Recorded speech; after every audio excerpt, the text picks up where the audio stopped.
I'm Gray Thompson, and you are listening to the Fête College Football Podcast, coming to you from Hans and Franz Beer Garden. We're outside in the beginning of October, Jay Spivey. This is my esteemed colleague, Jay Spivey, one of my favorite people ever, who smells fantastic, by the way. You know, I'm telling you, we're in the beer garden at Hans and Franz. We're outside. Mm-hmm. We're drinking great Warsteiner beer. You can hear our glasses clink. Cheers.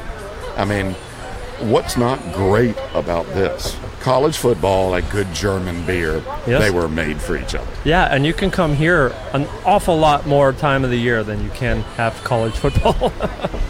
I'm telling you, Gray, this was a fun last week in college football. Ooh, I tell you what, Jay, I was at Albino Skunk Music Festival all weekend long. I didn't see a lick of live football, but I tell you what, I had a blast. Skunk Fest is one of the best reasons to miss college football, and yet, with that said, my phone was lit up Saturday with the action that was going on. People couldn't resist texting. So I watched it all. Yeah. And I got college football overload over the weekend. I am so tired after Saturday night of watching college football. I watched no pro football at all on Sunday. Good for you. And so, yeah, I feel like I got the experience of watching every highlight show. Every commentator have every opinion they could possibly have. Yeah. But I think the most fascinating game of last Saturday was the Water Bowl played down in Columbia at Williams-Brice between Mizzou and the Gamecocks. Gamecocks get out of there with a big win. I'm telling you, there was no crowing during that game because it was raining so hard. Any good chicken would be inside. And the funniest thing was I started looking at Facebook posts, and the people at the game and watching it on TV realized and were praying for more rain. More rain. Because when it would stop raining, Missouri would kick their butt. When it was raining, the Gamecocks had a chance. And so God bless the Gamecocks for pulling it out. But if there had been no rain, they would have lost that game by 38 points. 38 points. Wow, yes. That's some hate right there. You got to see the whole game? I saw a vast majority of the game and the highlights and read about it and read the summaries. If it had stopped raining, if it had never rained, then I'm telling you, Carolina would have lost that game horribly. And the sad thing is Missouri couldn't play in the downpour, and Carolina could. So Carolina adapted. They were the Marines. They adapted and overcame. That was what I was surprised when I finally got to see the replay of this game, was that they were able to throw the ball in this. It wasn't just rain, by the way. If you didn't see into this game, it was torrential rain. It was a deluge right there. And it started off sunny. What a strange day. We had no rain out at the Skunk Farm, which isn't all that far from Columbia, but good grief. I'll also say this, for you Gamecocks fans out there, if any of y'all were at the game, I saw an awful lot of people who did not leave in spite of all that rain, who were cheering, who were screaming and shouting. The energy in this game was surprising, fantastic, and great for college football. Very much so. And you know, if you're on the West Coast, you don't want to pay attention to South Carolina and Missouri ever. And yet, they left you no choice. It came down to a last-minute field goal. Incredible. Yeah, and I'm telling you, giving it to the Carolina Gamecocks as a Clemson fan. When you got to tough it out, in bad weather, and they did. Yeah. You got to suck it up and play football, and they did. They did. And, you know, I just think they were very lucky. Now, coming up, they got Texas A&M. I don't think they were very lucky. Coming up, Texas A&M. And they're playing in Columbia. It's going to be a gorgeous day. There's no rain, no nothing. I'll try to keep this short, but I don't think Jake Bentley was necessarily playing at his best. However, he was improved. I think Drew Lock, Missouri's quarterback, was certainly not playing at his best. He missed some wide open guys. They had I don't think Bentley played. Did he not play at all? He was the other guy. I didn't even notice that. So they look identical. That's why they wait around for something else to happen. Is that for real? That's why I'm telling you. A&M is tough this year. They are starting to get in their stride. We should know these things. A&M is coming to Columbia, and they're going to beat the Gamecocks in Columbia by about 7 to 10 points. I don't think the Gamecocks got lucky, but the Missouri got lucky. Missouri did shoot themselves in the foot enough times that you can call it luck, sure. There was a snap in the rain that the punter just botched. It wasn't a bad snap, right. but he dropped the ball for a turnover. An onside kick to start the. Enough about South Carolina. Sure. I mean, God Well, bless them. I want to talk about that a little bit because Missouri's facing Alabama this week. But we'll get to that. Okay, that's why. But as far as South Carolina goes, they win. The A&M's gonna fill their plate. And so, Kentucky Fried Chicken. Now we're going to end up with a little Texas barbecue chicken. Some male cheerleaders for you. So there's a lot of people that are going to be eating on the Gamecocks this year. Where's this game, Jay? In Columbia. It is in Columbia. And I think A&M's going to embarrass the Gamecocks. You think they're going to embarrass them? Embarrass them. I think you're right. And I think because of the team speed and the size. Yeah. And I think A&M's finally getting better slowly. And I think this may be the game they catch fire. And if they do, God help Carolina. Everything A&M has, special teams, offense, and defense, is complete at a B-plus level. With a brand new coach. Yeah. Yeah. So brand new scheme. They're a solid B-plus. Yeah, brand new scheme and everything. Now, Georgia cruised over Vandy. There's no surprise. Georgia did not maybe. It was sort of a surprise. Looked fantastic, but they cruised over Vandy. Vanderbilt played a relatively competitive game from what I saw, particularly in the first half. But that's what teams do. Right. I say teams. That's what good coaches do. Is they know what to do at halftime. Yeah, there are very few schools that shut out people in the first half, but we'll get to that later. But Georgia. Granted, they're playing in LSU. At LSU. LSU is coming off a loss that's, I know, got to be disappointing for them. Mm-hmm. But I really think this may be a good test for Georgia, only because LSU's got a good defense, and they're going to play Georgia pretty tough, I would think, for about 3 quarters. Can I ask you a question? Sure. Who are you taking in this game? Depends on the points. Who are you taking to win the game? Never mind Georgia, the points. Georgia, you're killing the points. You're so far ahead. Georgia I'm not should worried win. about that. Georgia should win the game. I think it's going to be almost like Clemson A&M. I think the Georgia-LSU game is going to be close. It's going to be scary for Georgia, but Georgia's going to win the game. I think I have to disagree with you here. Georgia is going to win the game, but they're going to win it handily, and I think they're going to really do it quickly, too. Well, here's their chance. Yeah? To be Alabama. To be Alabama? Yeah. Georgia doesn't want to be Alabama. Georgia wants to be Georgia. But they need to run up a score on an LSU. It's funny you use the word run. Run up a score on LSU. Yeah. And I think they can do that to a degree. And you may be right. It may get out of hand and LSU can't keep up. I think Alabama is the best team in the country because of Tua Tagovailoa. I think Georgia is the most complete team in the country from top to bottom. I think you're wrong. Do you think Alabama missed another extra point this past weekend at Arkansas? I think it's absolutely irrelevant who I know Alabama has played. I know you do. That's why I'm glad I have a podcast. Irrelevant. Do you think irrelevant? Alabama's going to go undefeated, win the national championship, and they're going to win it going away, and somebody somewhere might come within 10 points of them. And it's a team like Georgia, Clemson, or Ohio State. Frankly, especially after Oklahoma and the Red River Shootout. Let's just hope it's Clemson or Georgia, because I don't want Thug Meyer to be able to say at the end of the season that his takeaway is he came within 10 points of the national championship. That bothers me. Now, Bama, all right, so LSU, I think it's going to be a tough game. I'll keep this short. LSU at Florida. Florida was fired up. Yeah. Florida hired Dan Mullen. Don't forget, Florida had Will Muschamp, a defensive guy who never really had a quarterback. They went with McElwain, an offensive guy, and then they switched from McElwain to now they're with Dan Mullen. 2 offensive guys, right? Right. Dan Mullen's been there before. Florida's winning because of their defense. Right. That's the truth right now. All they need is an offense, and they hired the right guy to do it. Florida is on the precipice of becoming something great. It won't happen this year. They didn't beat LSU because they're great. They beat LSU because of mistakes, because of LSU's DBs making a ton of penalties that literally cost them enough points to cost them the game, and Florida's secondary really showed up. And I'm telling you, Florida, 3 to 5 years from now, if they recruit well on offense. 2. I'm giving them 2. Dan Mullen's getting it done, and it comes down to recruiting. Yeah. They're going to be the goods. LSU just is very good, not elite. That's all. Bama beat the crap out of Arkansas, but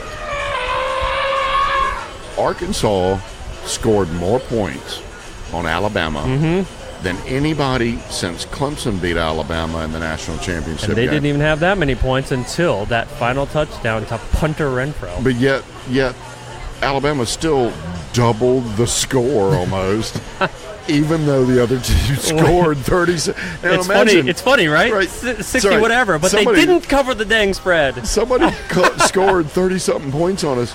Oh, my God, we need to freak out. That's horrible. But yet they doubled the score of their opponent. What you do if you live in Fayetteville is you create a billboard that says, we put 31 points on Alabama. You leave the rest blank. I know, but it's such a pyrrhic victory of, we lost. It's not, by the way. Horribly. Yes, it is. Okay, I hear you on the point spread. But they also, Arkansas was doing a very good job driving the ball. This is a real concern. Chad Morris, former offensive coordinator at Clemson, it takes time. This is his first year at Arkansas, but he's doing it. He's really turned that offense into what he had going for him at SMU. They're 3 to 5 years away. He comes, yes, you could be. Yeah, I don't know what to expect from Arkansas, to be honest, in terms of recruiting on a national level, on a national competitive level. But 31 points against Alabama, you can make up whatever excuses you want for their secondary being young, whatever. Right. They fumbled the ball at the 1. They fumbled the ball at the 1 because they drove the ball down the field. It's a real concern that nobody's talking about because Alabama's scoring bowling game points. But what did Alabama score?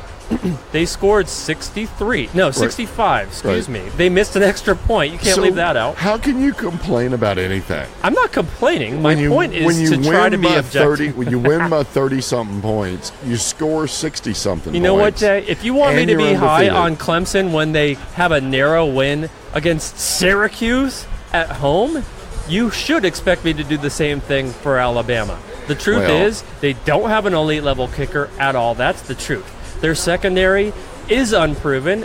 I wanted to pick the points for Missouri because Drew Lock is that good. He didn't have a great game against South Carolina. But Nick Saban is now pissed.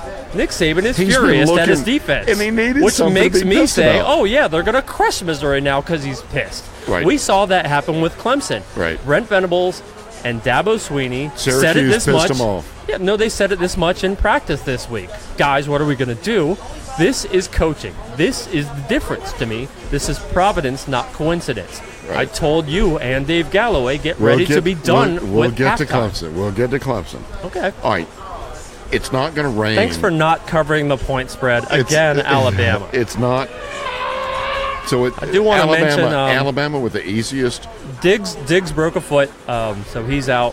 Other than that, injury report's relatively light, which was a big deal last year. That's why I'm mentioning it all.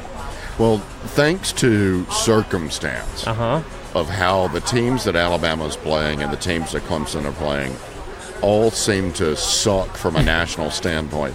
So strength of schedule for Alabama and Clemson is not all that great this year, especially Clemson.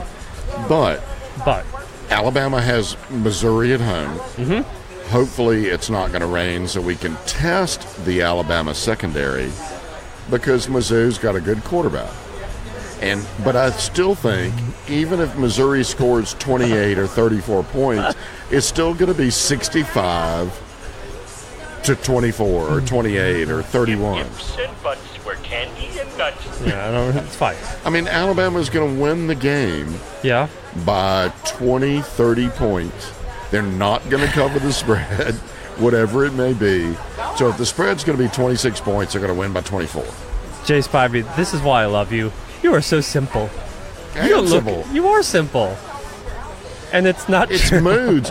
It's moods and swings, and that's college football. Alabama. College football is all about Missouri played in a swamp of rain. Now they're going to the number one team in the country who no one can stop. Missouri has no defense. That's not true, first of all. They do have a good defense. No, they don't. You're trying to tell me that Alabama has an elite-level defense, which may or may not be true. Alabama's going to score 60 points. The point is there any way Missouri can score 40, 50 points on Alabama. I feel like that has never I'm happened. playing the part of the Missouri defense right now, trying to get a word in. You are Alabama's offense, who won't let me speak. So I'm telling you, until Alabama plays Georgia Sure. in the conference championship, they're going to play no one that can stop their offense. No one. When will Tua Tagovailoa play a game in the fourth quarter? It won't be Missouri, will it? No. I hear you, And but it won't Missouri be- will still score a lot of points. It may not be a game this year. I see only a handful of elite teams. And guess what, Clemson? You're one of them. And if you're paying attention, which you should be, Alabama is susceptible to deep ball threats in the secondary. They're also relatively susceptible to run on the outside edge, and they're still not able to run up the middle on offense, which was Alabama's bread and butter for the better part of a decade. Now all of a sudden, they're throwing the ball with both Tua Tagovailoa and Jalen Hurts, by the way. What do you think the point spread with Missouri is going to be 24? No, it's 30-something, if 30? I read Really? right. Yeah. You're kidding me. No, it's over four So scores. they're not going to cover the spread, but they're going to score 60 points. That's just crazy. They won't cover the spread so bad that you can still change the channel in the third quarter. What is wrong with you, 2018 This is college crazy. football? This is crazy. I don't like you. Now, Clemson is off this week, but I do want to talk about the Wake Forest game because Wake Forest. Wake had fired the week previously their defensive coordinator. Yeah, they had N.A. as a defensive coordinator. Right. Yeah, so Clemson was going into this game knowing that Wake Forest was going to run simplistic defensive schemes that were just trying to manage the damage of the game. True. And what I was shocked by were three things. Go on. Clemson running backs, and Hunter Renfrow. Excuse me. His name is now Punter Renfro. Well, and passer Renfrow. Passer. Well, he didn't And pass. He didn't quarterback. pass No, at he all. did. No, he passed one. I didn't see that. It was a shovel pass in front of it. You'll have to forgive me. He tossed I it in did front see of that. him 1 foot. Shuffle pass. He was 1 for 1 for 3 yards. So Hunter Renfrow. I read that Hunter Renfro, as quarterback, got a touchdown. Oh, yeah. What I didn't see was that it was a handoff where he made an incredible block 20 yards past the line of And scrimmage. I'm watching the game, and so, I'm kind of nodding off. The game's gotten to the point where I'm nodding off. You're very old. And so Renfro's playing quarterback. That's right. Gives the ball to whoever he gave the ball to. But the thing that amazed me is out of the corner of the screen as this guy is running down the field, this guy comes out of nowhere, like flying by everybody. Yep. Throws a block that enables him to break to the end zone.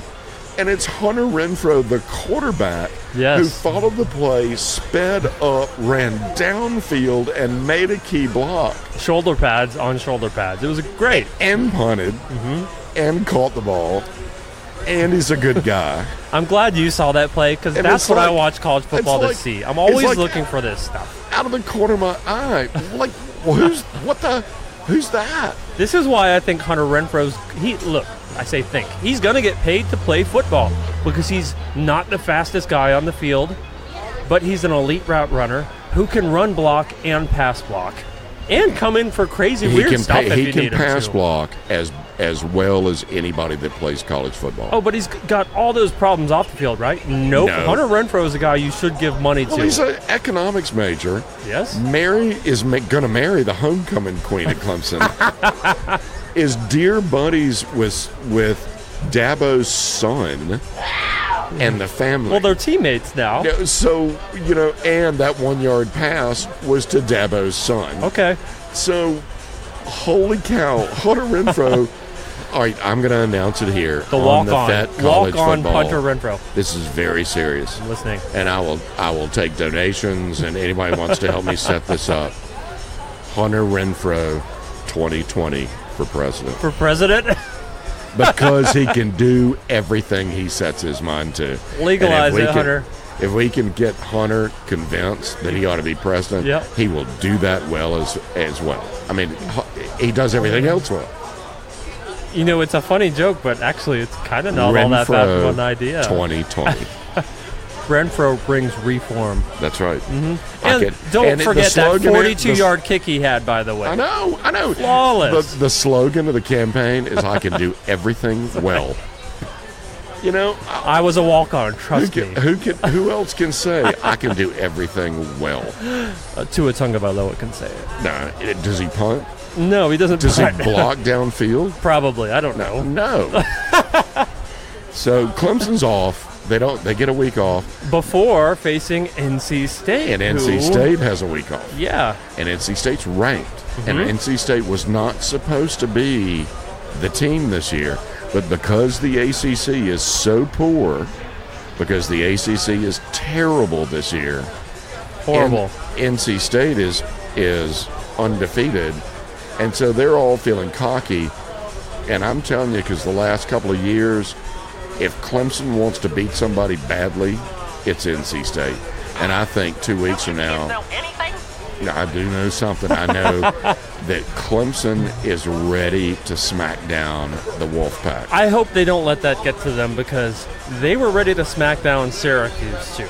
And the bye week can do different things to different teams. However, I will stand by this like I did in week 0 and like I said last week. Clemson is a complete team. There's an awful lot of talk, in particular on Clemson radio, about Notre Dame and this or that, about whether or not who should be possibly a potential playoff contender. I keep it real simple. The playoffs, to me, are still relatively new. I look to see who might be the best team in the country. Yeah. Clemson absolutely has that ability. Well, let me tell and you, they have the coaching to prove it. This is what bye weeks do. I didn't realize, I hadn't paid attention to the numbers. ETN That's so many numbers. is 4th in the country 4th in rushing yards. ETNT? 4th. Yes.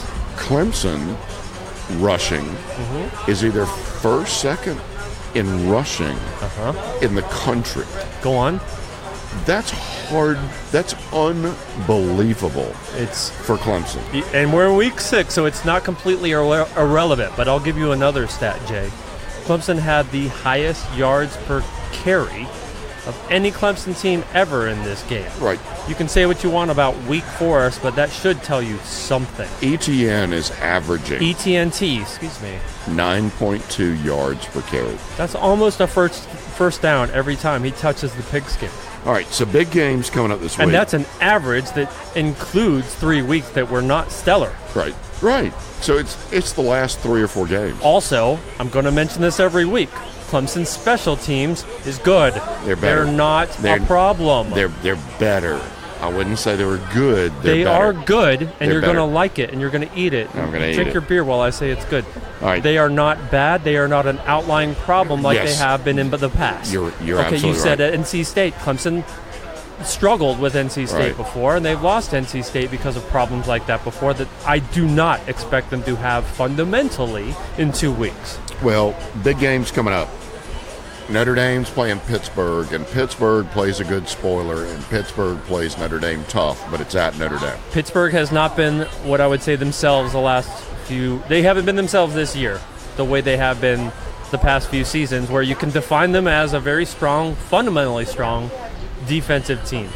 Notre Dame, however, has a book club, Yeah. and every day I write the book. Touchdown, Jesus. Ian Book is what Notre Dame has been missing for the past few years, and I know he people is, don't. He is people so like you. good for that program. People He's don't not want the- to believe that Notre Dame is Right. capable. Notre Right. Dame has been capable for the past 5 seasons, They're capable like with it him. or not. They're capable with any good quarterback, and Ian Book is not elite. He is good, right on the verge of being very good. He's a perfect Notre Dame quarterback. Yes, exactly right. And that's exactly but they have what not they needed. had that. They've had everything else, and everybody says, "Oh, Notre Dame's they're overhyped. I'm tired of Notre Dame. I don't want to hear it." Well, guess what? Too bad, because Notre Dame, now that they've beaten Virginia Tech, their schedule opens up. It's kind of downhill from here. Right. Their biggest test is on the road at SoCal, which, frankly, They're looks gonna winnable. They're going to kill SoCal. Well, it all sort of, to me, again, depends on Ian Book. If he stays healthy, then yes, they Right. will kill SoCal. There will be Trojan blood flowing through the streets of Los Angeles, and I'll be fine to see that. I don't really like the Trojans. And I do like Notre Dame. Go Irish. Well, Listen, an undefeated Notre Dame team is going to get into the playoffs. No, they're not. Deal with it. No, they're not. Yes, they are. And the thing is not particularly being a big Notre Dame fan. I know. It's going to be a question of Notre Dame and Clemson because of Clemson's weak schedule. And if Clemson... That's what you're worried about. Because if Clemson wins the ACC championship Notre Dame has no championship to play in, that's going to get Clemson in and keep Notre Dame out. We're already thinking too hard. And that's... Who knows? Now, one of the other big Ohio games... State knows. Michigan and Wisconsin. Yeah. But the thing is, it's a big game and it's important to the midsection of America. But now it's gotten to the point where it has absolutely nothing to do with the playoffs. It has nothing to do with who's going to go because neither one of those teams going to the playoffs. No, it's worse than you think. It's a big game. We thought but it's this a big would game be for like tailgating. We thought this would be a big game because it would be the Big Ten Conference Championship game. That's right. A rematch, and it's not going to happen that way. The spoiler that I'm picking. Yeah. Number 19, Colorado. Colorado. The Buffaloes are undefeated. They're going against SoCal this weekend at SoCal. And I think if the Buffaloes beat up on all those Hollywood-loving, Trojan whatever, the best thing, I think if Colorado gets through this game, and I think they will, Colorado's for real. Really? So that means Colorado's back long before a bunch of other teams. And I know it's pie in the sky, and I get that. But I'm pulling for the underdog, and I want Colorado to win their conference. Then let the discussion begin of who's going into the playoffs because people are going to be in disbelief. But the damn Buffalo's quarterback, I can't remember his name, he's lighting it up. Is he? He's lighting it up. Is he your favorite player? No. From Colorado? No. Do you have a favorite player from Colorado? I have a... Do you know any player from Colorado? There was a guy on that team named Smith. There's a guy on that team named Jay Spivey. Did you know that? Spivey. No, that's not true. He's the second string punter. He has a hole in the bottom of his shorts. When they get to the end of the last couple of games, everybody in the crowd screaming, Spivey, because they want the second string punter to come in. Do you know what Texas fans are screaming? He's my son, and I want to announce that on the podcast. His name is James Spivey, and he's the punter, second string punter for Colorado. James, you can have one of Jay Spivey's kidneys, but I wouldn't recommend it. So I'm telling you, they're my pick, middle of the season, the sleeper, sneaker, whatever that gets in there and messes up the works for all the other big teams. It's fun to say that, but Go USC, their schedules like, are... what's their sound? I mean, what do Buffaloes do? They don't like winning like horses. Go Buffaloes. It's probably going to sound more like this. Because I'm not buying it, Jay. Well, I'm just so excited about college football. And even though Clemson's off this weekend, it helps me out personally, and you too, because we got Fall for Greenville with all the music and local musicians playing. We got Hans and Franz Oktoberfest this Saturday the 13th. You can't beat that. So I'm going to be Oktoberfest. You're going to be at Fall for Greenville. Yes. We got Brock Kuntz down at Scotts and Brats down in Clinton, South Carolina. That's right. A joint thing with PC, Presbyterian College. Go Blue Hose. Blue Hose, baby.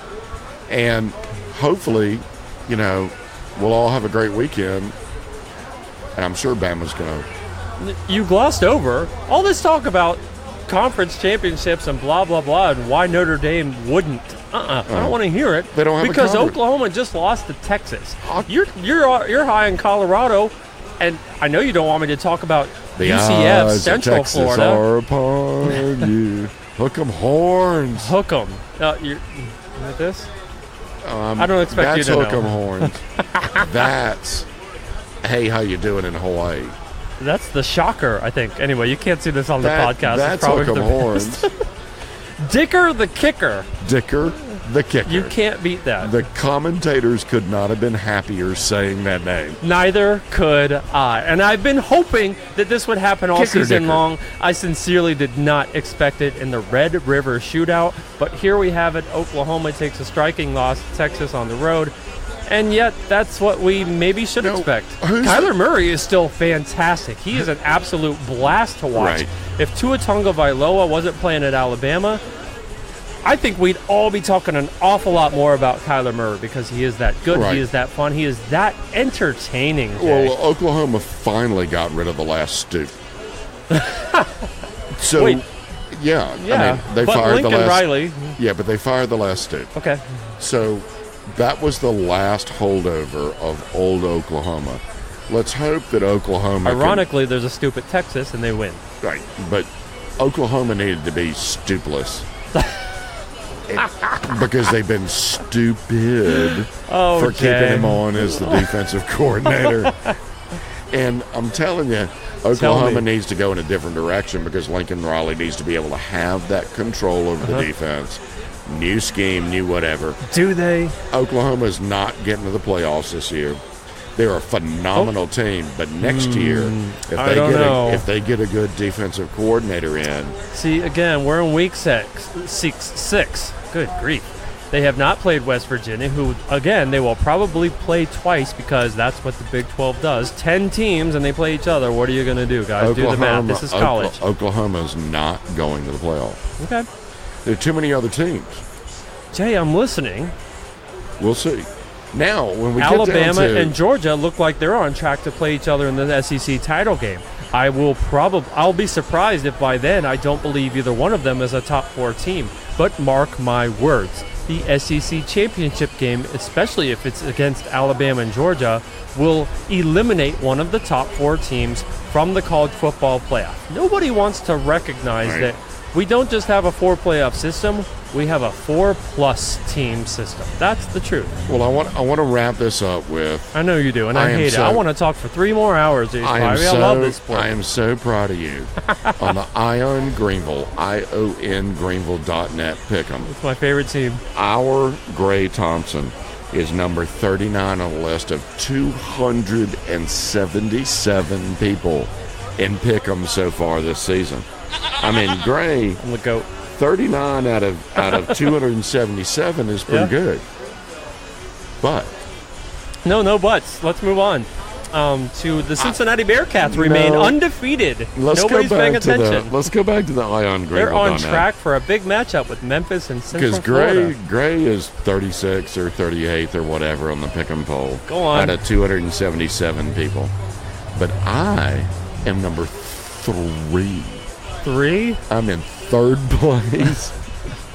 And as much as that may get you, it surprises me because I have never been a pick'em guy. No, and you're still not. And I'm still confident. And but you're 11 games behind me, so you can be confident all you want. It's worth it just to see you laugh, But buddy. I'm in 3rd place, and there is no reason on science, knowledge, any other level on IONGreenville.net's pick'em poll why I am number 3.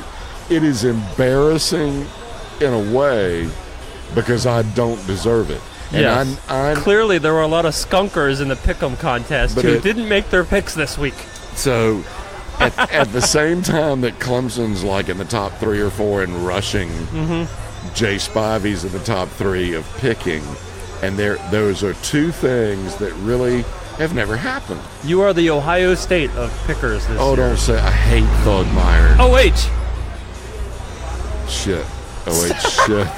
No, I hate Ohio State's still playing competitive football. I know you do. No, they're great. They're talented. He's good for the sport. They just no, he's not. The coach is the least. He's not good for young men and other leaders, but Ohio State's good for the sport. Or women that get abused or anything else. Oh, I mean, wow, you took a big old left turn, but you're right. Urban Meyer is not good for America, is what it comes down to.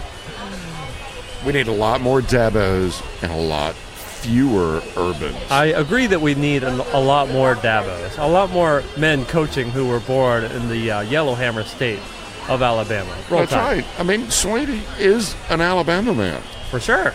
And one last thing. I honestly think that when Nick Saban retires, which will be 5 or 10 years from now. I don't know if he ever retires. I hope that Dabo understands that let Saban be Mr. Alabama, Yeah. and Dabo needs to realize that he's going to be Mr. Clemson. Do you really want And to talk about this right now? And just not ever entertain going to Alabama, because you're after Bayer and after Saban. Why would you want to do that? Because it's Alabama. And I'm going to say this right now. I do not expect Dabo Swinney is not leaving Clemson. That's okay. But when Alabama calls, when Mama calls, you pick up the phone. I just told Clemson fans are not going to let him leave, because I firmly believe he's going to get another championship in the next few years. They're not going to let him go. A 6-6 season stands alone, and it's not enough to get Dabo fired. Look, Gus Malzahn's in big trouble. They are not happy with Gus Malzahn in the Plains. Not only did they lose bad, Indiana scored 6 points before Ohio State scored any, and Auburn scored a total of 6 points against a Mississippi State team who's not fantastic. For an Auburn team who's supposed to be known for offense. They have a $32 million buyout right now. They can't afford it. They can't. Right. It's a big problem. Well, I just hope that Saban goes off into Alabama Wonderland, coaches there until they cart him out in a wheelchair. But that's the difference. Dabo Swinney is not going to coach football into his 70s. No. Dabo Swinney doesn't have that kind of energy. And what I mean by that is he wants to do other things. He's happy. His family's happy. His family is here. Just like Nick Saban's in Tuscaloosa. For all that talk that everybody was talking about him wanting to go somewhere else, his family is happy. His grandkids there, and he's happy to have them there. He's going to die coaching at Alabama, just like Bear Bryant did. Right. But Dabo's not going to do that. Dabo's going to retire, for what it's worth, relatively very young. I just don't expect him to coach forever. No. He shouldn't. It's too much stress. It's too important. Well, I want to say one more thing, because UCF was such a big deal last year for a lot of people who never watched UCF. They look like they're on track to have a big matchup against South Florida again this year. However, Yeehaw. I know you're shaking your head already. It's like la-di-da. Because they had a big matchup against Memphis last year. Their conference title game was a rematch against Memphis. That's the game they're playing this weekend. However, with that said, my Cincinnati Bearcats are on path to have a collision course with Central Florida, also undefeated. Completely if you irrelevant. had an opinion on them and you're curious, or you're not curious but you still had an opinion on it, you should be watching. This game against Central Florida and Memphis is what you should watch this weekend if you want to have an opinion. If you don't, then you shouldn't have an opinion. I don't want to hear it. It's like yes, you need to watch a USFL game. Listen to me, Jay Spivey. Because I'm telling you, the two best teams in the state of Florida, who are they right now? Well, UCF. It's Central Florida and South Florida, Yeah. not Florida State. Yeah, but from the grand scheme of things, playoffs, all that stuff, it's almost irrelevant. The difference is Central Florida is doing it right now without letting teams score 50 points on them at home, which is what they did last year. They could win. And without a Power 5 conference win. They could win. Which they also neglected to play this season because it was North Carolina when Florence came to town. I'm telling you that they could win every game. Go on. They could be undefeated again, and they can have their sweet, wonderful little parade in their little town and jump up and down and say, oh, my God, we're undefeated. We ought to be number one, and it's irrelevant in the playoff situation. I disagree. If they're elite, they will be in, but they're not elite right now. No, but who are they? If you want to have an opinion on it, watch that game. Who are they going to replace? That's the thing. Last year, everybody had a loss. It doesn't matter. It does matter UCF because they have the same undefeated. number of wins Alabama's with fewer gonna be games. Alabama's going to be undefeated. Clemson potentially is. So there are only two slots. UCF is not going to be one of them. You're talking as if Notre Dame won't lose a game too, which I don't expect them to. I didn't but say what that. If they do? I only said that Clemson and Alabama go undefeated. UCF is screwed.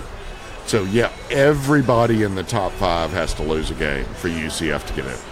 That ain't happening. Does that put the weight on UCF's shoulders to schedule a better team than, for example, Georgia Tech like they had this year? Yeah. Last year. And this year it was North Carolina, which would have been a win everybody would have lost. North Carolina's worse than Wake Forest.